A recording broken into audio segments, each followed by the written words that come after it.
Do you ever feel like a hamster, like you're on this never-ending content creation wheel just to keep up with the Joneses of online business? And even though you know that Instagram is the world's #1 social media platform, you might still be feeling overwhelmed, like you have to create content for it all day, every day. In today's video, I'm sharing with you how I plan out my content for Instagram for both my personal account and my agency's client accounts. So if you're in for this topic, be sure to hit the subscribe button and the bell so that you will never miss one of my future trainings on how to grow your online business again. And stay tuned until the end, where I'm going to share the one method that you need to adopt in your business today so that you can finally get off the frantic hamster wheel of content production. Using my content planning method for Instagram has worked for my friend Natalie Sisson, plus a bunch of other students who I've worked with too, to save a ton of time and their sanity.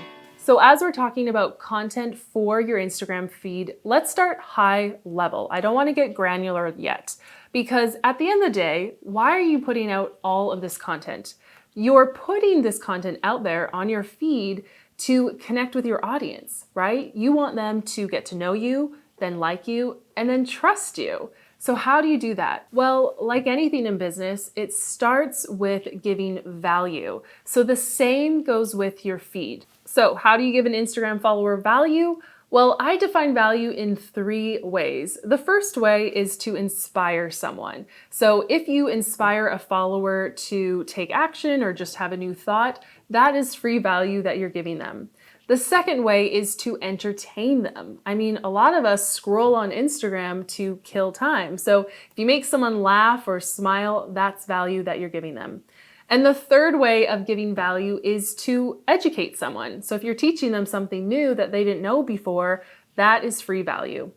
So that's the big picture for your content that you're going to share in your feed. Every piece of content should in some way give value, whether it's inspiration, education, or entertainment. So let's take things down the next level and let's get a little bit granular. What are you actually going to post in your feed? This plan is important to have when it comes to actually knowing what content to share. So it's important to go through this process right now. Once you go through it once, you're not going to have to do it again for at least 6 months or so. So in terms of what you're going to share in your feed, keeping in mind how you share value, what I recommend is to choose between 2 to 5 themes that you're going to share consistently in your feed.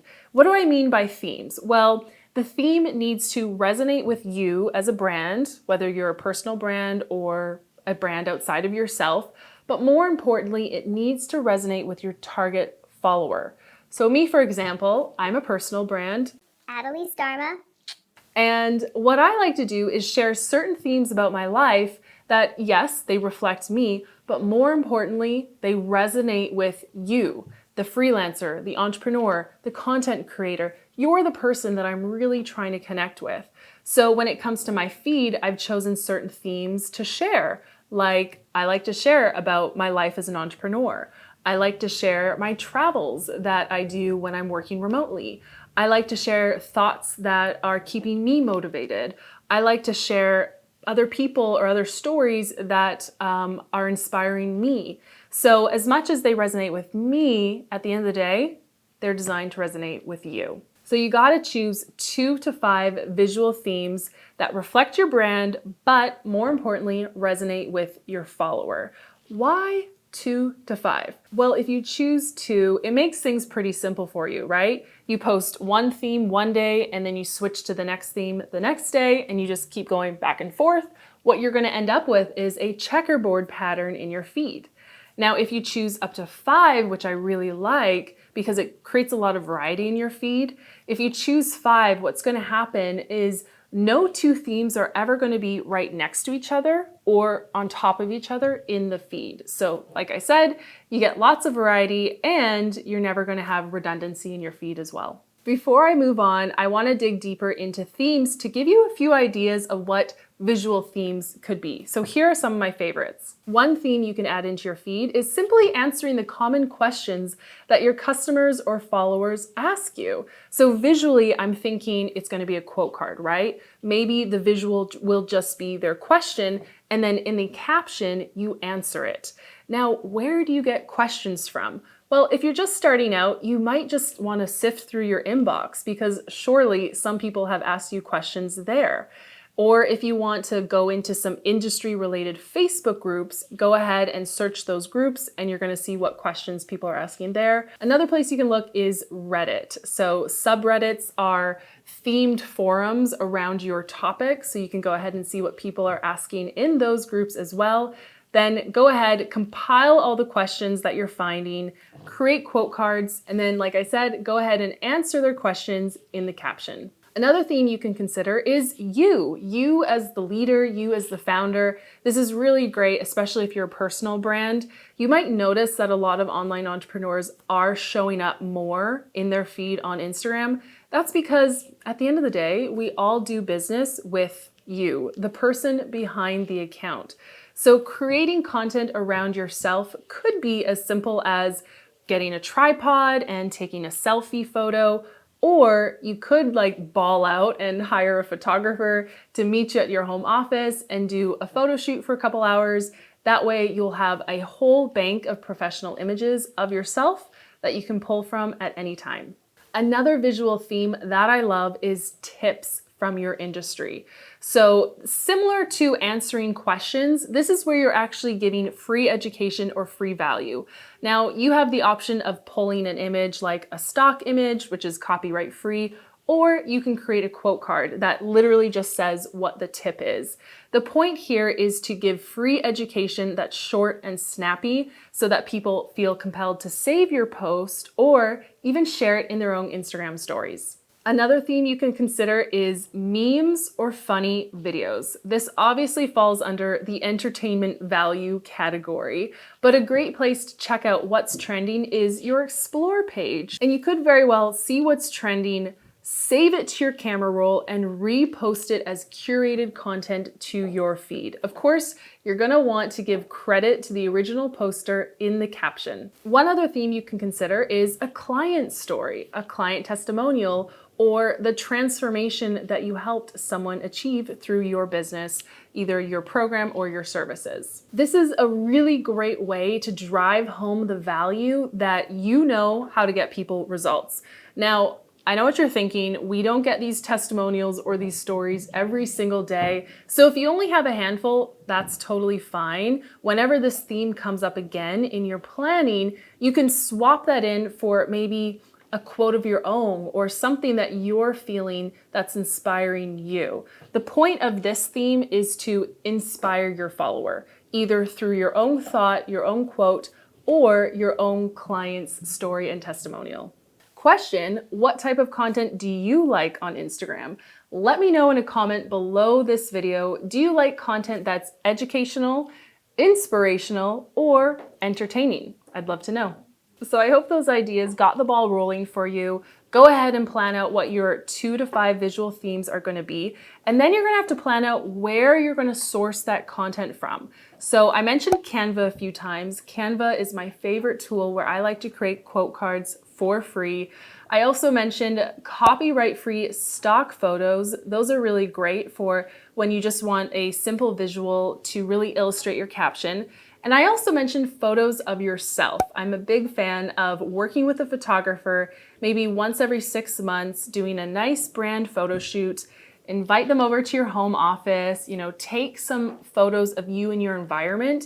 And that really is a great way for someone to get to know you on a deeper level. So go ahead, plan out your themes and figure out where you're going to source, curate, or create each one of them from. After you've done that step, you're going to want to create a bank or a library where you can store all of these images. So it could just be in your Google Drive, your Dropbox folder, or if you're a Later user like me, you can use Later's Media Bank as a place to store all of your files. If you're with me so far, then this brings me to the method that you need to adopt today in your business to save time. The method is batching. Batching is basically what I'm setting you up to do in terms of content planning for your Instagram account. But first, what is batching? Because I'm not talking about making a batch of cookies, I'm talking about batch work. So to be clear, batching is when you take a certain project or a certain workflow and you divide it up into chunks of time so that you're only doing one thing at one time instead of jumping around from task to task. To give you an example, when most people post on Instagram, they'll find the image they want to use, then they'll write the caption, then they'll find their hashtags, then they'll post it, and then they'll respond to comments. So that's jumping from task to task. So when you batch your Instagram, you're not doing that. You're not jumping from one task to another. You're doing one task over and over again. So your very first step would be to What I'm suggesting is to not do the same process every single day when you post, but instead set aside an hour, maybe on a Monday or a Tuesday, where you go through that whole process in one fell swoop. So in 1 hour, you're gonna find all your content for your week, you're gonna write all your captions, you're gonna find your hashtags in that one set of time so that you're not doing all those little tasks over and over again throughout the week. So where are we at in our process? Well, you know what your visual themes are gonna be. You've created a bank of libraries, so you're already halfway there to batching. What I recommend next is dropping in your images into a scheduling tool like Later. That way, from your desktop, you can actually drop in your images that you want to post for the next week, write your captions in one go, find your hashtags in one go, set it, forget it, and that's it. You're gonna save so much time by batching this activity versus posting every day on Instagram, starting from scratch every time you open up your app. One tip that I love is to actually have a note on your phone. So I just use the Note app. Anytime a caption idea hits me, maybe like earlier today I was walking around and I saw a horse. I saw a police officer on a horse. So maybe that sparks an idea for a caption. What I like to do is either go into that Note app and send myself a voice note so that Apple will transcribe it, or I'll just quickly type it out. The point is sometimes you get ideas for your content that just hits you in the moment. You don't want to lose them. So either send yourself a voice note or quickly write it down in your Note app so that it's available for you the next time you sit down to batch schedule your content. There you have it. Batching is how I get off of that annoying hamster wheel of content creation. I do it once in my week, all in one go, set it and forget it for the rest of the week. If you like this video and you want more trainings on how to actually grow your business through Instagram, I invite you to sign up for my free Instagram masterclass. The link is right in the description below this video. You're going to discover real, tangible ways that you can grow a quality following today so that you actually get more customers and sales back to your business. To ease and revenue, I will see you in the next video. What is batching? Batching. Basically, what am I talking about? To ease revenue and fun content planning for Instagram. No, it's too long. To ease revenue and content, I'll see you, no.